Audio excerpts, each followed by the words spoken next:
सभी साथियों को मेरा नमस्कार। मैं विकास कुमार लमोरिया स्टडी पे आपका हार्दिक स्वागत करता हूँ। आज का जो अपना विषय है वो है आगामी स्कूल व्याख्याता भर्ती परीक्षा है उसके फर्स्ट पेपर से संबंधित है। अभी जो मैं ये वीडियो सीरीज शुरू करने जा रहा हूँ, ये जो स्कूल लेक्चरर का फर्स्ट पेपर है जिसमें 75 क्वेश्चन आते हैं और 75 क्वेश्चन में से लगभग 14-15 क्वेश्चन भारतीय इतिहास से आते हैं। तो ये जो सीरीज़ शुरू करने जा रहा हूँ इसके अंदर मैं आपको उन 14-15 क्वेश्चनों की अच्छे से तैयारी करवाऊँगा और मेरी कोशिश यही रहेगी कि आपको इन वीडियोज़ के अलावा फिर आपको कहीं से कुछ देखने की या पढ़ने की ज़रूरत नहीं पड़ेगी।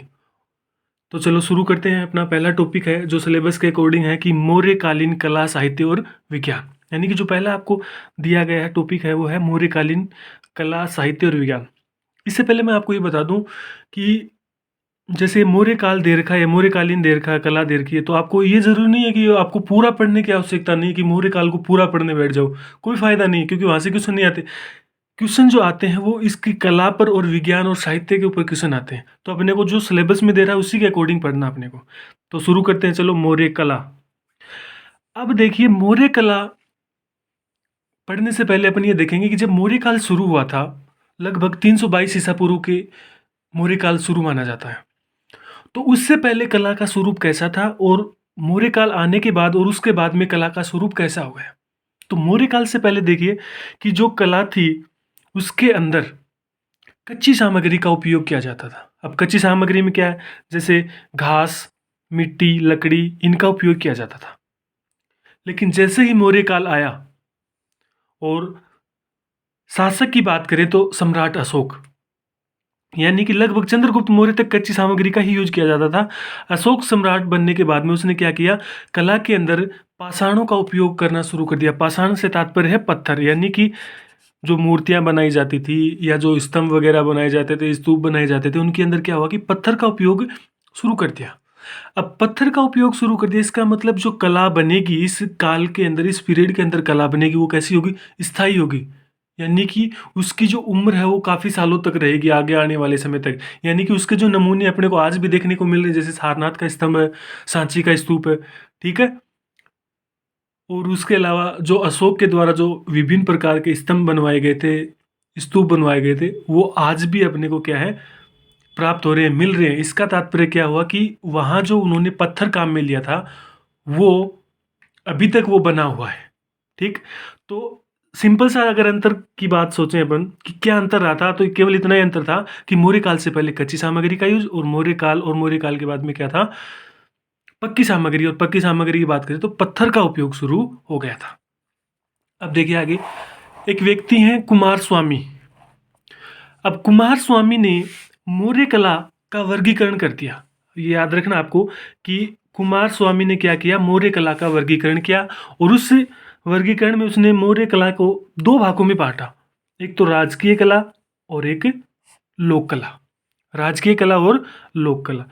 अब राजकीय कला कौन सी होगी, यानी कि जो कला राजा के संरक्षण में पनपी, यानी कि जिस कला को राजा का संरक्षण प्राप्त था, राजा स्वयं पैसे लगाते थे, उसके ऊपर खर्च करते थे और जो उनके कलाकार थे उनको क्या करते थे, उनको मोटिवेट करते थे, उनको हिदायत देते कि आपको इस प्रकार से बनाना है, ठीक है। तो वो थी राजकीय कला।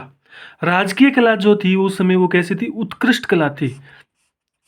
यानी अब सीधी सी बात है भाई, पैसे खर्च कर रहे हैं राजा, इसका मतलब क्या होगा, वो क्या चाहेंगे कि जिस भी कला का निर्माण हो, चाहे वो स्तंभ बने, स्तूप बने या कोई मूर्तियां बनाए, तो क्या बने, वो ऐसी बने कि वो जमाने तक याद रखी जाए। तो ऐसी कला है वो क्या है, उत्कृष्ट कला है। यानी राजकीय कला कैसी थी, उत्कृष्ट कला थी। दूसरी कला की बात करें वो क्या थी, लोक कला। लोक कला का तात्पर्य जनमानस में प्रचलित जो कला है वो कौन सी कला होती है, लोक कला। यानी कि जो साधारण आदमी होते हैं वो अपने जीवन यापन के लिए जिस कला को प्रयुक्त करते हैं, जो मूर्तियां बनाते हैं, जो और कारीगरी करते हैं, वो कौन सी कला होती है, लोक कला होती है। अब देखिए लोक कला जो होती है वो राजकीय कला की तुलना में निम्न स्तर की कला होती है। क्यों, क्योंकि जो जनमानस है, सामान्य जनमानस है, उसके पास इतने पैसे नहीं है, तो वो अपने हिसाब से कारीगरी करेगा, कला का निर्माण करेगा। तो वो कैसी है, राजकीय कला की तुलना में निम्न स्तरीय कला होगी।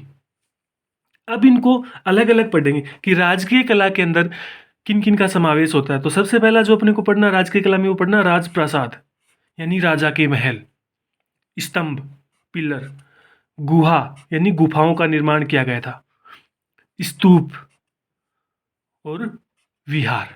तो राजकीय कला के अंदर अपने को पढ़ना है राजा प्रासाद, स्तंभ, गुहा, स्तूप और विहार। लोक कला के अंदर बात करें तो यक्ष यक्षिणी की मूर्तियां और मृण मूर्तियां। यक्ष यक्षिणी का तात्पर्य है कि यहाँ पर उस समय क्या होता था, जो उर्वरा की देवी होते थे या देवता होते थे, यानी कि जो सामान्य जनमानस के अंदर लोकप्रिय थे, वो यक्ष यक्षिणी है, ठीक है।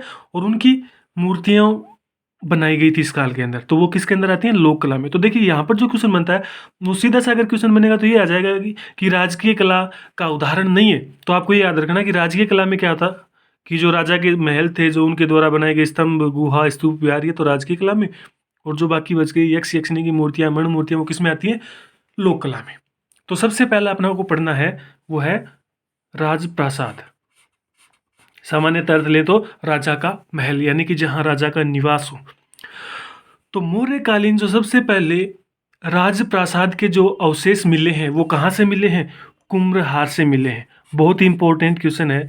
सबसे पहला इंपॉर्टेंट क्वेश्चन यही बनता है यहाँ से कि मौर्यकालीन जो सर्वप्रथम राजप्रासाद के जो अवशेष मिले हैं उस स्थल का नाम बताना, तो वो कहाँ से मिले हैं, कुम्भहार से। और जो वर्तमान में कहाँ है, पटना में, ठीक है। और पटना कहाँ है, बिहार में। और उस समय क्या था, ये जो पाटलिपुत्र थी उस समय ये मौर्य साम्राज्य की राजधानी थी, यानी ये जो महल था ये यहाँ पर था, इसकी राजधानी थी। सीधी सी बात है कि भाई राजा है, शासन कर रहा है, तो उसका क्या होगा, राजमहल होगा, वो कहाँ होगा, राजधानी में होगा। तो इनकी राजधानी क्या थी, पाटलिपुत्र थी। और यहीं पर आपको क्या होता है, राजप्रासाद के अवशेष मिलते हैं। और उस स्थान का नाम याद रखना आपको, कुम्भहार। आगे बात करें, अब ये जो राजप्रासाद था ये किसका था, चंद्रगुप्त मौर्य का बताया जाता है। किसका था, चंद्रगुप्त मौर्य का था। तो चंद्रगुप्त की इस राजसभा का उल्लेख पतंजलि के महाभाष्य में और फाहियान ने किया, यानी कि पतंजलि की एक रचना है महाभाष्य, उसके अंदर इस राजप्रासाद का वर्णन है। और फाहियान ने भी क्या किया, इसका वर्णन किया है। अब ये फाहियान कौन था, चीनी यात्री है। और जो क्या होगा, चंद्रगुप्त द्वितीय, यानी कि जो गुप्त काल आएगा, अपन गुप्त काल पढ़ेंगे, वहां पर ये फाहियान आता है। तो उसने भी क्या किया था, इस राजप्रासाद का वर्णन किया था। अब इस उल्लेख को देखते हुए सबसे पहले एक नाम आता है वेडेल।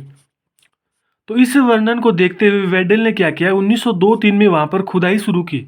और उस खुदाई में उसे क्या मिला, एक स्तंभ मिला, एक पिलर मिला, जो किस अवस्था में था, खंडित अवस्था में। यानी सबसे पहले खुदाई किसने शुरू की, यहाँ पर वेडेल ने की 1902-3 में। कितने स्तंभ मिले, एक स्तंभ मिला, और वो भी कौन सी अवस्था में था, खंडित अवस्था में, यानी कि टूटा हुआ था। उसके बाद में स्पूनर आते हैं, स्पूनर ने वहां खुदाई की तो उन्हें कितने स्तंभ मिले, 72 स्तंभ मिले। और अल्टेकर व मिस्र को कितने स्तंभ मिले, 8 स्तंभ मिले। अब देखिए यहाँ से क्वेश्चन आता है तो वो ये पूछेगा आपसे कि स्पूनर ने कितने स्तंभ खोजे, अल्टेकर व मिस्र के द्वारा कितने स्तंभ खोजे गए। तो स्पूनर ने कितने स्तंभ खोजे, 72 स्तंभ खोजे। और अल्टेकर व मिस्र को कितने स्तंभ मिले, 8 स्तंभ मिले।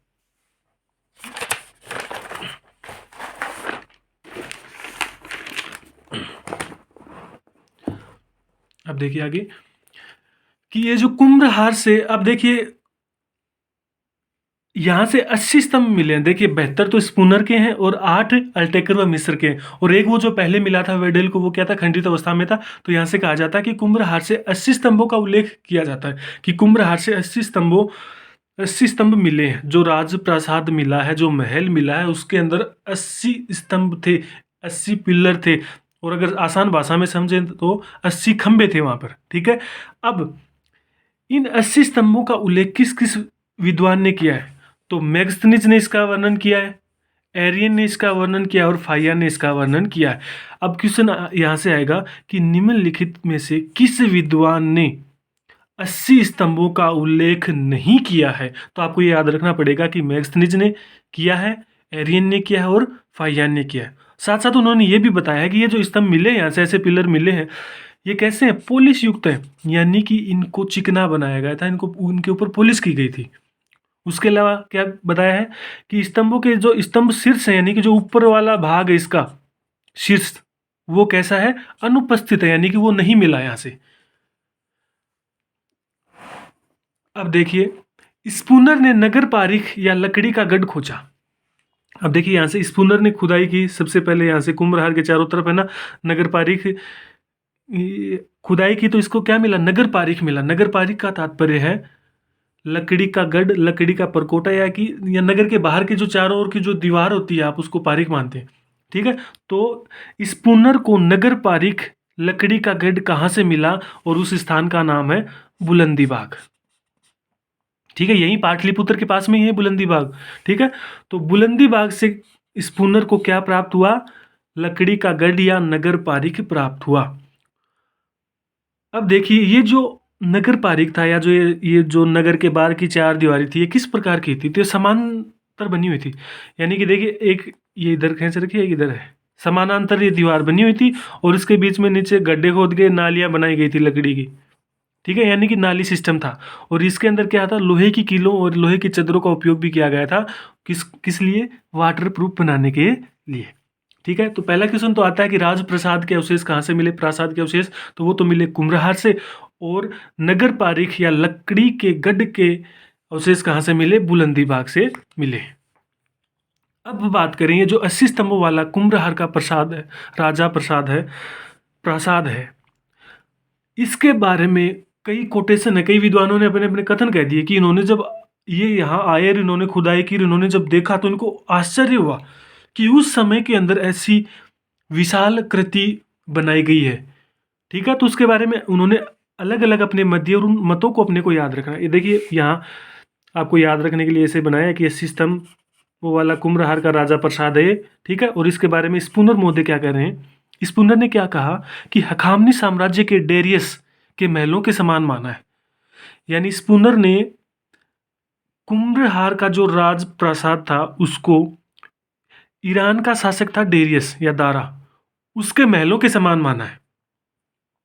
फाहियान क्या कहता है? फाहियान तो यहाँ तक कह देता है कि ये जो राजप्रासाद है, ये जो स्तंभ है, ये क्या है? मानव के द्वारा निर्मित नहीं है, बल्कि इसको देवताओं व दानवों ने बनाया। यानी उसको तो इतना आश्चर्य हुआ कि उसने क्या कह दिया कि भाई ये जो 80 स्तंभों वाला जो राजप्रासाद है कुम्भलहार का, ये क्या है? मानव निर्मित ही नहीं है, ये तो देवताओं व असुरों के द्वारा बनाया गया है। यानी कि इस प्रकार से एक ऐसी विशाल संरचना है जिसको देवताओं या राक्षसों द्वारा, देवताओं व राक्षसों द्वारा बनाया गया या असुरों द्वारा बनाया गया। ठीक, तीसरा जो उल्लेख आता हुआ था एरियन व मैक्सनीज का। और एरियन व मैक्सनीज ने क्या कहा कि इस राजप्रासाद की शान शौकत का मुकाबला ना तो सूसा व न ही एक बटना के महल कर सकते हैं। ठीक है, ना तो सूसा व न ही एक बटना के महल कर सकते हैं। ईरान के अंदर हैं सूसा और एक बटना के महल, तो इसकी तुलना कर दी 80 स्तंभों वाले कुम्भलहार के राज प्रासाद से। किसने कर दी? एरियन और मैक्सनीज ने। ठीक है, अब देखिए, ये तो अपना पहला कंप्लीट हो गया राजकीय कला के अंदर राज प्रासाद। इसके बाद में अपन पढ़ेंगे स्तंभ। तो देखिए स्तंभ के बारे में क्या क्या है। स्तंभ में देखिए कि स्तंभ यह मैंने बनाया, जैसे मैंने कोशिश की बना है, देख ले, समझ लेना आप किस प्रकार से है। देखिए स्तंभ में इस डायग्राम के अंदर आपको दिख रहा होगा कि ये जो मैंने लाइन, ये जो खींच रखा है नीचे वाला जो भाग है, ये क्या है? नीचे से तो चौड़ा है और ऊपर से कैसा होता गया है? सकड़ा होता गया है। अब ये विशेषताओं पर ही क्वेश्चन आता है, यहीं से क्वेश्चन आता है कि अशोककालीन स्तंभों की विशेषताएं नहीं है या कौन सी विशेषता है। तो आपको एक एक विशेषता ध्यान से अच्छे से पढ़नी है। यानी कि ये जो नीचे वाला भाग है, ये क्या है? नीचे से तो चौड़ा है और ऊपर से कैसा होता जाता है? सकड़ा होता जाता है। और इसे क्या कहा जाता है? यष्टि या लाट। क्या कहा जाता है? यष्टि या लाट। यानी नीचे वाला भाग तो हो गया यष्टि। अब इस यष्टि के ऊपर एक जोड़ पट्टी होती है। ठीक है, ये जोड़ पट्टी होती है, ये क्या कहलाती है? मेखला कहलाती है। और इसका दूसरा नाम होता है पीडिका, मेखला या पीडिका। अब ये जोड़ पट्टी है, किसको जोड़ने का कार्य करती है? ये जो कार्य करती है, ये क्या करती है? यष्टि और ये जो कमल की आकृति का जो चित्र बना हुआ है, इसको जोड़ने का कार्य करती है। यानी कि उल्टे कमल और यष्टि के बीच में यष्टि को जोड़ने का कार्य कौन करता है? मेखला करती है, जिसको जोड़ पट्टी या पीडिका भी कहा जाता है। अब देखिए इस मेखला के ऊपर ये बना हुआ उल्टे आकार का कमल, जिसको क्या बोला जाता है? आवांगमुखी कमल या उल्टा कमल।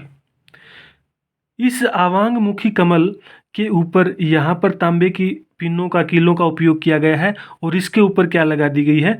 चौकी या फलक। क्या लगा दिया गया है? चौकी या फलक। और चौकी या फलक के ऊपर क्या होगा?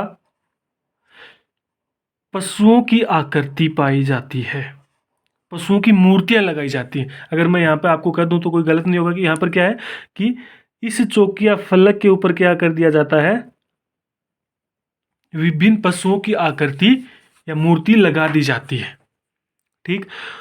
अब इधर वाला जो पार्ट है यहाँ से लेकर और यहाँ तक का, नीचे तक का, अब देखिए नीचे यहाँ तक का ये भाग कहलाता है यष्टि या लाट, और ये ऊपर वाला जो पूरा भाग है यहाँ से यष्टि को छोड़कर ये कहलाता है शीर्ष या पहगड़ा।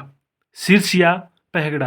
और शीर्ष के अंदर कौन कौन से भाग है आपको पता चल जाएगा देखने से कि भाई आवांगमुखी कमल है, चौकी है, पशुओं की मूर्ति है। ये तो किसके पार्ट हो गए? शीर्ष के पार्ट हो गए। और शीर्ष के अलावा जो बच जाता है वो क्या बच जाता है? यष्टि या लाट। अब देखिए यहाँ से इस स्तंभ के अंदर आपने एक चीज नोटिस की होगी कि नीचे से तो क्या है? चौड़ा, ऊपर से सकड़ा है। उसके अलावा देखिए मैंने यहाँ नीचे कोई चबूतरा नहीं बनाया, नीचे एकदम सिंपल स्वतंत्र रूप से धरती के ऊपर स्वतंत्र रूप से खड़े हैं। तो ये भी इस विशेषता है इसकी कि जो अशोक के स्तंभ है वो क्या है? स्वतंत्र रूप से खड़े हैं और इस किसी भी प्रकार के चबूतरे पर इनको नहीं बनाया गया है। ठीक है, एक बार फिर से दोहरा देता हूँ इसको, अच्छे से यही याद कर लो कि सब इसके जो अशोक के स्तंभ उनके दो भाग, मुख्य भाग होते हैं। एक तो होता है यष्टि या लाट भाग और एक होता है शीर्ष या पहगड़ा। यष्टि तो क्या है? जो यष्टि जो होता है वो क्या होता है? नीचे से तो क्या होता है? चौड़ा और ऊपर से सकड़ा होता जाता है। यष्टि के ऊपर मेखला, मेखला के ऊपर आवांगमुखी कमल, आवांगमुखी कमल के ऊपर चौकी और चौकी के ऊपर किसी पशु की मूर्ति। अब देखिए यहाँ से क्वेश्चन आता नहीं है, कई बार ऐसे भी पूछ लेता है कि अशोक स्तंभ में जो भाग है उसको ऊपर से नीचे के क्रम में प्रदर्शित करो। तो आपको ये याद रखना होगा कि ऊपर क्या है, उसके बाद में चौकी है, नीचे उसके आवांगमुखी कमल है, उल्टा कमल है, उसके बाद में मेखला है और मेखला पे क्या है? मेखला के नीचे क्या है? यष्टि या लाट है। अब बात करें, देखो एक तो चौकी के ऊपर मैंने बता रहा हूँ कि चौकी के ऊपर तो क्या है? मूर्ति रखी गई है। उसके अलावा ये जो चौकी है ना, यहाँ पर भी क्या होता है? कई बार आकृतियां मिल जाती हैं, कोई चित्र मिल जाते हैं, कहीं पे पुष्पलता का चित्र होगा, कहीं पे बतखों का चित्र होगा। यानी चौकी के ऊपर भी क्या होता था? चित्र का उत्कीर्ण किया जाता था। अब अगली विशेषता देखें, ये जो यष्टि वाला भाग है, नीचे वाला भाग पूरा, ये एक ही पत्थर से मिलकर बना होता था। यानी कि इसको अलग अलग पत्थरों को जोड़ के नहीं बनाया जाता, ये केवल एक ही पत्थर होता है। यहाँ से लेकर यहाँ तक का पूरा पत्थर एक ही होता था, ऊपर से लेकर नीचे तक। यानी कि यष्टि का जो भाग है, यष्टि जो है वो क्या होती है? एक एकात्मक पत्थर से बनी होती है, यानी कि एक ही पत्थर से बनी होती है। यानी कि ऊपर से लेकर नीचे तक का एक ही पत्थर का उपयोग किया जाता है। अब बात करें पत्थर किस कलर का है, कहाँ से लेकर आया जाता था उस समय, तो चुनार एक जगह पड़ती है, चुनार। ठीक है, जो कहाँ पर है? मिर्जापुर यूपी के अंदर। वहां से इन लाल बलुआ पत्थरों को, ध्यान से सुनना, लाल बलुआ पत्थरों को क्या किया जाता था? चुनार से लाया जाता था अशोक के स्तंभों के निर्माण के लिए। अब देखिए ये जो स्तंभ बनाने की परंपरा थी ये किस शासक ने शुरू की? तो यहाँ से को देखना कि शुरुआत किसने की? अशोक मौर्य ने इसकी शुरुआत की। अन्य नाम क्या है इसका? यानी कि जो अशोक के स्तंभ है इनको क्या कहा जाता है? अशोक की लाट भी कहा जाता है। अब फाहियान जब यहाँ आया तो उसको अशोक के 6 स्तंभ मिले। यानी कि जो फाहियान है वो अशोक के कितने स्तंभों का वर्णन करता है? 6 स्तंभों का वर्णन करता है। ह्वेनसांग 15 स्तंभों का वर्णन करता है और वर्तमान में इसके कितने स्तंभ हैं? 30 स्तंभ है। यहाँ से क्वेश्चन बनता है कि फाहियान के द्वारा अशोक के कितने स्तंभों का वर्णन किया गया? तो आपका आंसर होगा 6। ह्वेनसांग के द्वारा 15 और वर्तमान में कितने स्तंभ हैं? 30। तो देखो इसको याद कैसे करें, यहीं पे याद कर लो कि फाहियान, अब यान लगा लो यहाँ से कि 6 यान, 6 यान, 6 यान और 15 सांग। ठीक है, 15 सांग। सांग मारवाड़ी में बताऊँ आपने कि ओलिया का दिन हम सांग निकला करें कि आदमी लुगाइयाँ कपड़ा पहन के, लुगाई कपड़ा पहन के मतलब प्रस्तुति देवे है ना मंच के ऊपर। गांव के अंदर जब होली आवे तो ओलिया के अंदर का ही होवे, सामने मंच होता है और वो मंच के ऊपर आदमी किसी महिला के कपड़े पहन के और महिला का वर्णन करते हैं, उसके चरित्र का वर्णन करते हैं, ठीक है। और जरूर नहीं महिला का ही करें, वो क्या करते हैं, पुरुष का भी कर देते हैं। तो कितना सांग करें भाई, 15 सांग करें। कितना सांग करें, 15 सांग करें। और कितना यान है, 6 यान है ना, एरोप्लेन है, 6 यान है, ठीक है। और वर्तमान में कितने हैं, 30 स्तंभ है, ठीक। आगे देखिए, अब देखिए विशेषताएं। अब यहाँ से क्वेश्चन बहुत इंपॉर्टेंट बनता है कि ये जो स्तंभ थे अशोक के द्वारा बनाए गए, इनकी विशेषताएं क्या थी। तो विशेषताएं मैं लगभग आपको बता चुका, फिर से बता देता हूँ कि ये स्वतंत्र भूमि पर लगे हुए हैं, भवन पर नहीं है। यानी कि ऐसा नहीं है कि किसी मकान के अंदर इनको बनाया गया है, ये अलग ही लगे हुए, स्वतंत्र है। नीचे से चौड़े हुए, ऊपर से पतले, ये बता दिया। एकात्मक पत्थर से निर्मित है, बिना किसी आधार के भूमि पर स्थित है, यानी किसी चबूतरे पर स्थित नहीं है। पोलिश युक्त है, इंपॉर्टेंट, पोलिश युक्त है। पत्थर कहाँ से लाए जाते थे, चुनार से, ठीक है। कहाँ पर है, जो मिर्जापुर यूपी में। कैसे है, लेख युक्त व लेख विहीन। आप आगे पढ़ेंगे अपन कि कई स्तंभ तो ऐसे जिनके ऊपर कुछ न कुछ लेख लिखा हुआ, उसकी कुछ आज्ञाएं लिखी गई हैं, राज्य आदेश लिखे गए हैं। और कई स्तंभ ऐसे जहाँ पर कुछ भी नहीं लिखा हुआ, ठीक है। तो लेख युक्त है व लेख विहीन है, सपाट और चिकने हैं तथा लाल बलुआ पत्थर से निर्मित है। यानी कि जो चुनार का जो पत्थर था वो कैसा था, लाल बलुआ पत्थर था। इनका जो वजन था सामान्यतः कितना था, 50 टन। और लगभग जो लंबाई थी इनकी कितनी थी, 12 से 14 मीटर। अब प्रमुख भाग की बात करें तो देखिए, फिर से बता देता हूँ एक बार। वैसे तो आपको याद हो गया होगा कि यष्टि क्या होती है। सबसे जो नीचे वाला जो भाग होता है वो यष्टि, और जो चुनार के एकात्मक लाल बलुआ पत्थर से बनाई जाती थी। लेख युक्त व लेख विहीन होती है। और चुनार के अलावा भी 2 स्थान आपको ऐसे याद रखने हैं कि जहाँ से ये पत्थर लाए जाते थे। अगर मोस्टली पूछे तो कहाँ से, चुनार से लाए जाते थे। लेकिन इसके अलावा अगर पूछा जाए तो कहाँ से, एक तो बड़ा गाँव है क्षेत्र है, और एक है कोटवा क्षेत्र। अब ये कोटवा क्षेत्र है, ये गंगा घाटी के अंदर स्थित है। अब देखिए, ऐसे ही क्षेत्रों का चुनाव किया जाता था जो नदियों के आसपास हो, ताकि ये जो पत्थर लाते हैं इनको लाने ले जाने में कोई समस्या नहीं हो, आसानी से जहाज के अंदर इनको ना आसानी से रख के लाया जा सके। दूसरा है मेखला। तो मेखला क्या होती है, पीढ़िका या जोड़पट्टी, यानी कि ये क्या करती है, यष्टि और उल्टे कमल का जोड़ स्थान होती है। अब यहाँ से क्वेश्चन बनेगा कि उस स्तंभ का नाम बताओ जिसकी मेखला पर पुष्पलता का चित्र बना हुआ है। तो आपको यह क्या याद रखना है, रामपुरवा का स्तंभ। रामपुरवा के स्तंभ पर क्या है, पुष्पलता का चित्र बना हुआ है। उसके बाद में आवांगमुखी कमल। आवांगमुखी कमल यानी उल्टा कमल, जिसको क्या कहा जाता है, पूर्ण घंट या शीर्ष घंट भी कहा जाता है। और काष्ठ तकनीकी से यष्टि पर उल्टा कमल लगाया जाता था। यानी कि किस टेक्निक का उपयोग किया जाता था, काष्ठ टेक्निक, यानी काष्ठ तकनीकी का उपयोग करके उसको क्या कर दिया जाता था, यष्टि के ऊपर लगा दिया जाता था।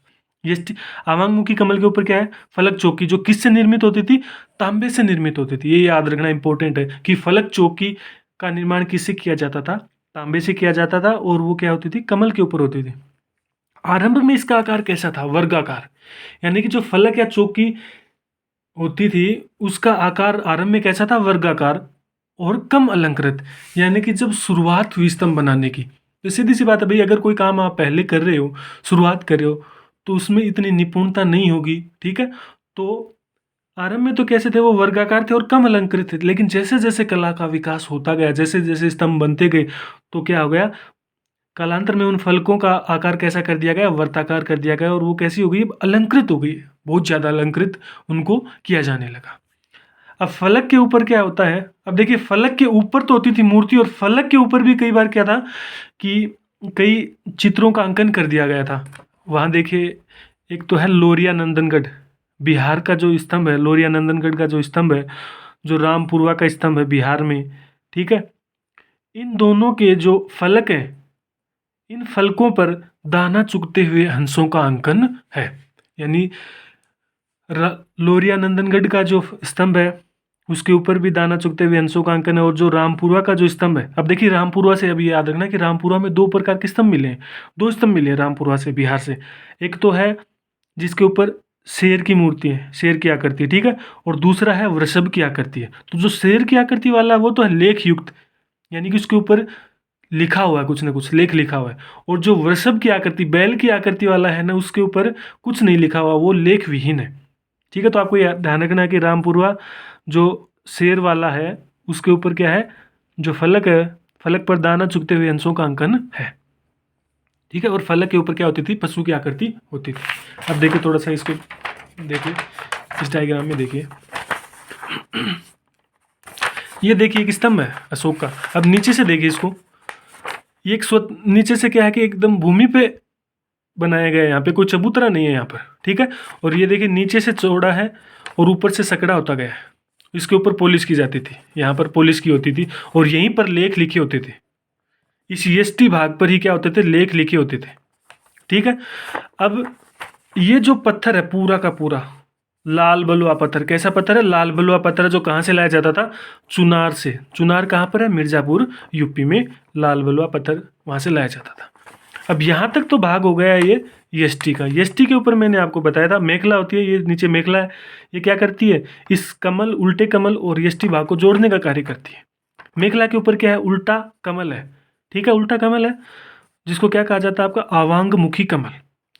इस कमल के ऊपर यहाँ पर देखिए ये तांबे की कीलों का उपयोग किया गया है। और इस कमल के ऊपर क्या थी, चौकी। पहले तो चौकी वर्गाकार होती थी और जैसे जैसे कला का विकास होता गया चौकी का आकार कैसा कर दिया, वर्ताकार कर दिया। अब देखिए इस चौकी पर यहाँ पर भी क्या होता था, जैसे अभी बताया ना आपको, रामपुरवा के जो स्तंभ लेख मिला है वहाँ से क्या मिला है, यहाँ पर चौकी के ऊपर क्या था, हंसों को दाना चुगते हुए दिखाए थे। और इसके ऊपर क्या बना दिए, पशु की आकृति। कई जगह अब यहाँ से जो क्वेश्चन आता है ना, वो इस पशुओं की आकृति के बारे में आता है कि अशोक का ऐसा कौन सा स्तंभ है जहाँ पर एक शेर मिला है, 4 शेर मिले हैं, हाथी मिला है, घोड़ा मिला है, तो उसको अपने को याद करना अच्छे से, ठीक है। और ये जो यहाँ से लेकर यहाँ तक का जो भाग होता है, ये क्या कहलाता है, शीर्ष या पहगड़ा, ठीक है। तो ये तो आपको अभी याद हो जाना चाहिए पूरा। अब देखिए आगे इसके बारे में पढ़ते हैं। और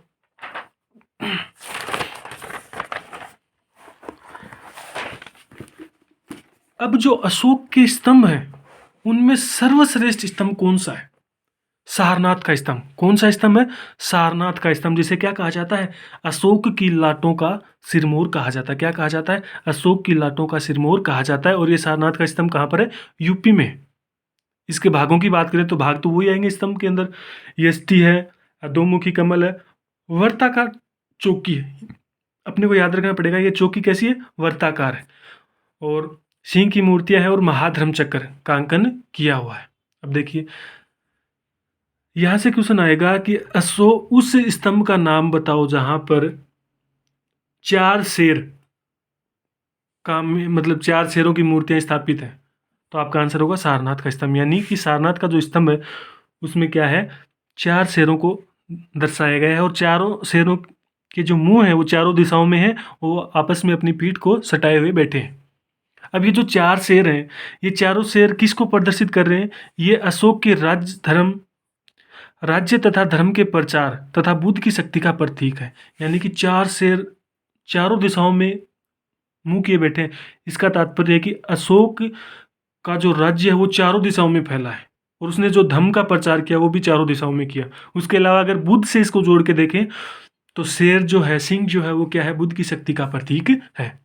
अब बात करें सिंहों के मस्तक पर क्या है, महाधर्म चक्र है, जिसमें कितनी तीलियां थी, मूलतः 32 तीलियां थी। सिंहों के मस्तक पर महाधर्म चक्र है जिसमें मूलतः 32 तीलियां थी। आगे बात करें चौकी या फलक पर 4 पशु हैं। यहां से क्वेश्चन आता है, हर बार हर एग्जाम में क्वेश्चन आता है कि जो सारनाथ का स्तंभ है उसके फलक पर जो पशु हैं उनको बताना आपको कि कौन कौन से पशु उस फलक पर हैं। तो हाथी है, वृषभ है, अश्व है और सिंह। यानी कि हाथी, बैल, घोड़ा और शेर। अब देखिए यहाँ पर अगर बौद्ध धर्म की दृष्टि से देखा जाए तो बौद्ध धर्म की दृष्टि से देखें तो यहाँ पर जो हाथी है वो किसका प्रतीक है, अशोक की जो माता, सॉरी, गौतम बुद्ध की जो माता थी वो ये कहती है कि मेरे को एक सपना आया रात को और उस सपने में मैंने क्या किया, एक श्वेत हाथी को मेरे गर्भ के अंदर प्रवेश होते देखा, ठीक है। तो ये जो हाथी है ये क्या है, गर्भाधान का प्रतीक है। वृषभ और कमल जो जो प्रतीक है वो गौतम बुद्ध के जन्म से रिलेट किया जाता है। यानी कि जब गौतम बुद्ध का जन्म हुआ तो उसका जो प्रतीक है वो क्या बताया जाता है, वृषभ या कमल। तीसरी बात करें अश्व यानी घोड़ा, तो घोड़ा क्या है, बुद्ध के गृह त्याग का प्रतीक है। यानी कि जब गौतम बुद्ध ने गृह त्याग किया था जिसको क्या कहा जाता है, महाभिनिष्क्रमण। क्या कहा जाता है, महाभिनिष्क्रमण। तो उसका प्रतीक क्या है, घोड़ा। और जो शक्ति का जो प्रतीक है, बुद्ध की शक्ति का प्रतीक है वो क्या है, शेर है। इसके बाद बात करें चारों जो पशु बने हुए हैं, अब देखिए हाथी, वृषभ, अश्व, सिंह, अभी मैं दिखाऊंगा आपको डायग्राम, उसमें अच्छे से देखना कि उन चारों पशुओं के बीच में 4 धर्म चक्र हैं और उन धर्म चक्रों में कितनी तिलियां हैं? 24 तिलियां। देखिए सिंहों के मस्तक पर तो महाधर्म चक्र है जिसमें 32 तिलियां हैं, और सिंहों के बीच में, ठीक है, जो 4 सिंह हैं उनके, सॉरी, जो 4 पशु हैं उनके बीच में क्या है? 4 धर्म चक्र है जिसमें प्रत्येक में कितनी तिलियां हैं? 24 तिलियां हैं। अब ये जो सारनाथ का जो स्तंभ है ये क्या है? भारत का राष्ट्रीय चिन्ह है, ठीक है, भारत का राष्ट्रीय चिन्ह है ना, सारनाथ से लिया गया है। और इसके अंदर सारनाथ के स्तंभ पर क्या है? देवनागरी लिपि में क्या लिखा गया है? सत्यमेव जयते भी लिखा गया है। इसके अलावा अशोक ने अपने अभिलेखों में सारनाथ के स्तंभ को क्या कहा है? शिलाथब कहा है। ये इंपॉर्टेंट है कि अशोक ने अपने अभिलेखों में किसे शिलाथब कहा है। तो वहां पर देखिए आपके पास ऑप्शन आ जाएंगे, स्तूप, विहार, स्तंभ, राजप्रासाद। तो आपका आंसर होगा सारनाथ का स्तंभ को क्या कहा गया है? शिलाथब कहा है। और सबसे उत्कृष्ट तथा अशोक ने सबसे अंत में बनाया है, यानी कि जो सारनाथ का स्तंभ जो है, मतलब सारनाथ का जो स्तंभ है वो उसने क्या किया था? अपने अंतिम काल के अंदर बनाया था। अंतिम काल का मतलब क्या हो गया कि उस समय कला धीरे धीरे धीरे धीरे अपने चरमोत्कर्ष पर आ गई थी, यानी कि उस समय कला थी वो कैसी थी? उत्कृष्ट कला थी। तो जो सारनाथ का स्तंभ है वो उत्कृष्ट कला का एक अनूठा उदाहरण है। अब मैं आपको एक डायग्राम में दिखा देता हूँ कि सारनाथ का जो स्तंभ है वो देखिए, जो यष्टि भाग इसके अंदर नहीं है, केवल और केवल शीर्ष भाग में आपको दिखा रहा हूँ। तो देखिए ये तो रहा आपका अवांगमुखी कमल नीचे, ठीक है। इस अवांगमुखी कमल के ऊपर क्या है? अब देखिए यहाँ पर ये क्या है? वर्ताकार। ये जो चौकी है, ये जो फलक है, ये कैसा है? वर्ताकार है। यहाँ आपको ये दिख रहा होगा, वृषभ बैल दिख रहा है आपको, ठीक है। इस बैल के बाद में यहाँ एक धर्म चक्र बनाया है जिसके अंदर कितनी तिलियां हैं? 24 तिलियां हैं। इसके बाद में कोई दूसरा पशु होगा, उसके बाद में फिर एक धर्म चक्र होगा, यानी कि फलक के ऊपर 4 पशुओं की आकृति हैं। अब आपको ये भी क्रम याद रखना है, हाथी, ठीक है, वृषभ, अश्व और सिंह, 4 पशु आकृति हैं और चारों के बीच में 4 धर्म चक्र हैं, और उन धर्म चक्रों के बीच में कितनी तिलियां हैं? 24 तिलियां हैं। अब इस फलक, और फलक की आकृति कैसी है? वर्ताकार। और इस फलक के ऊपर देखिए ये 4 शेर हैं, एक पीछे वाला आपको दिखाई नहीं दे रहा होगा, ठीक है। 4 शेर हैं, चारों दिशाओं में मुंह करके बैठे हैं और एक दूसरे से पीठ सटाए हुए हैं। ये है आपका सारनाथ का स्तंभ का शीर्ष भाग। अब देखिए यहां से जो क्वेश्चन आते हैं वो यहां से आते हैं कि किस स्तंभ पर कौन सी आकृति है। तो सबसे पहला जो स्तंभ बनाया था, जो अशोक के काल का जो पहला स्तंभ है, वो है बसाड़ बखीरा का कोल्हुआ स्तंभ, वैशाली में, ठीक है। उसके ऊपर किसकी आकृति है? एक सिंह की आकृति, यानी कि एक शेर की आकृति। रामपुरा का जो स्तंभ है बिहार से, जो इससे पहले भी मैं आपको बता चुका हूं, जो लेख युक्त था,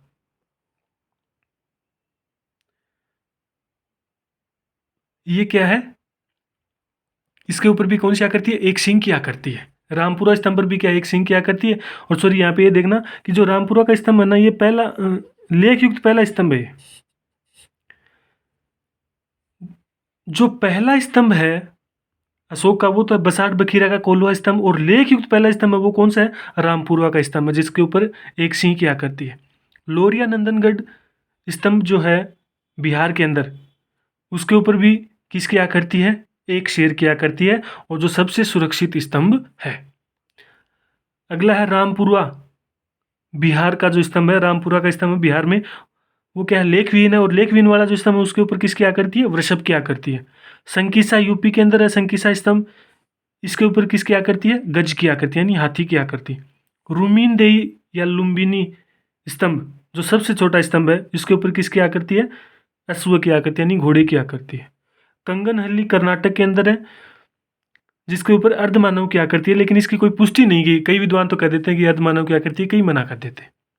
लोरिया अरेराज का जो स्तंभ है, इसके ऊपर गरुड़ या मोर, यानी कि कई विद्वान तो कहते हैं कि यह आकृति खंडित अवस्था में, तो कई तो कह देते हैं कि गरुड़ की आकृति बनी हुई है, कई कहते हैं कि मोर की आकृति बनी हुई है। कोसम का स्तंभ ऐसा है जो शीर्षविहीन, यानी कि उसका ऊपर वाला भाग ही गायब है। सांची का जो स्तूप है मध्य प्रदेश से, उसके ऊपर 4 सिंह हैं, और सारनाथ का भी अपन ने पढ़ा है कि यूपी के अंदर उसके ऊपर भी कितने सिंह हैं, 4 सिंह हैं। तो यहाँ से एक क्वेश्चन पक्का आता है कि कौन से स्तंभ पर कैसी आकृति है। तो देखो इसको कैसे याद करें, देखो केवल देखो सार यो है, मतलब सार, कोई चीज का सार कब आता है, जब लास्ट अंतिम, जब जैसे मान लो मैं ये आपको पढ़ा रहा हूँ, मैं कह दूं कि सार ये है इस बात का, इसका मतलब अंत में, तो जो सार है ना उसके अंदर तो कितने सिंह हैं, 4 सिंह हैं। यानी कि सारनाथ वाले के अंदर ऊपर 4 सिंहों का प्रतीक है, आकृति है, और सांची वाले पर भी क्या है, 4 सिंहों की आकृति है। अब देखिए कैसे याद करें कि कोल्लू शेर ने एक लोरी दे दे राम वर्षा होगी। कोल्लू शेर है ना, गोल्लू मोल्लू नहीं होता क्या, गोल्लू मोल्लू, वैसे है ना, कोल्लू शेर ने एक लोरी दे दे राम वर्षा होगी। कोल्लू शेर, कोल्लू का मतलब कोल्लूहा, लोरी का मतलब लोरिया नंदनगढ़ का, शेर यानी शेर की आकृति कितनी, एक, एक शेर की आकृति है, राम यानी रामपुरवा का स्तंभ, और वर्षा यानी वृषभ। तो देखिए ऊपर वाले जो 3 हैं, कोल्हुआ का स्तंभ या बसाठ बखीरा का स्तंभ, ठीक है, कोल्हुआ का स्तंभ, लोरिया नंदनगढ़ का स्तंभ और रामपुरवा का स्तंभ, इन तीनों पर क्या है, एक शेर की आकृति है, यानी कि एक शेर। और रामपुरवा में आपको ये भी याद रखना है फिर कि एक रामपुरवा के अंदर ऐसा भी है जिसके ऊपर किसकी आकृति है, वृषभ की आकृति है, बैल की आकृति है। तो फिर से बोलो मेरे साथ एक बार, कोल्लू शेर ने एक लोरी दे दे राम वर्षा होगी या वर्षा होगी। ठीक है, तो कोल्लू का मतलब कोल्लूहा, लोरी का मतलब लोरिया नंदनगढ़ का स्तंभ, राम का मतलब रामपुरवा का स्तंभ, और वर्षा का मतलब वृषभ या बैल। और जो लोरिया नंदनगढ़ है वहाँ से जो स्तंभ मिला है ना वो सबसे सुरक्षित स्तंभ है, और उसके ऊपर सिंह की आकृति है, वो किस मुद्रा में है, उकुड़ू मुद्रा में। किस मुद्रा में है, उकुड़ू मुद्रा में। अब बात करें अशोक का एकमात्र स्तंभ जहाँ से गज की मूर्ति प्राप्त हुई, आकृति प्राप्त हुई है, ठीक है, तो वो कौन सा है, संकीसा, संकीसा गज, संकीसा गज। रुमिनदेई, लुम्बिनी स्तंभ भी बोलते हैं इसको, या रुमिनदेई स्तंभ भी बोलते हैं, जो सबसे छोटा स्तंभ है। तो देखिए भगवान बुद्ध का जो जन्म हुआ था वो कहाँ पर हुआ था, लुम्बिनी कपिल वस्तु में हुआ था। ठीक है, और जब वो घर से छोड़कर चले जाते हैं, घर छोड़कर चले जाते हैं, तो उसका प्रतीक क्या होता है, अश्व होता है। तो इसको यहाँ से आप जोड़ लो कि जो लुम्बिनी स्तंभ है या जो रुमिनदेई स्तंभ है वहाँ पर कौन सा आकृति है, अश्व की आकृति है, घोड़े की आकृति है। कंगन हल्ली, हल्ली, कंगन कौन पहनता है, मानव पहनते हैं, महिलाएं पहनती है, मानव पहनते हैं। तो इसको यहाँ से जोड़ लो, रिलेट कर लो कि कंगन कौन पहनता है, मानव पहनता है, यानी कि कंगन हल्ली से क्या है, अर्धमानव के प्रतीक या आकृति मिली, लेकिन इसकी कोई पुष्टि नहीं है। ठीक है, और सांची सार, इसको दोनों को एक साथ याद करो, सांची सार, सांची सार 4 सिंह, सांची सार 4 सिंह। ठीक, अब देखिए आगे थोड़ा सा और बच गया है, लेख विहीन स्तंभ, यानी कि कई ऐसे स्तंभ भी हैं जिनके ऊपर कोई लेख नहीं लिखा गया है। तो वो कौन कौन से हैं, एक तो रामपुरा का स्तंभ, ये अपन पढ़ चुके कि जो वृषभ वाला जो स्तंभ है रामपुरा का वो कैसा है, लेख विहीन है। एक है कोसम का स्तंभ कोसाम्बी में, बसाड़ वैशाली का स्तंभ, और संकिसा का स्तंभ। ठीक है भाई, संकिसा स्तंभ है उसके ऊपर किसकी आकृति है, गज की आकृति है। संकिसा के स्तंभ पर किसकी आकृति है, गज की, यानी कि हाथी की आकृति है। अब भाई हाथी की आकृति है तो हाथी के पास जाके लिखने की किसकी हिम्मत है, किसी की हिम्मत नहीं है, यानी कि ये भी कैसा है, लेख विहीन है। ठीक है, संकिसा वाला जो गज जिसके ऊपर आकृति है वो भी क्या है, लेख विहीन स्तंभ है।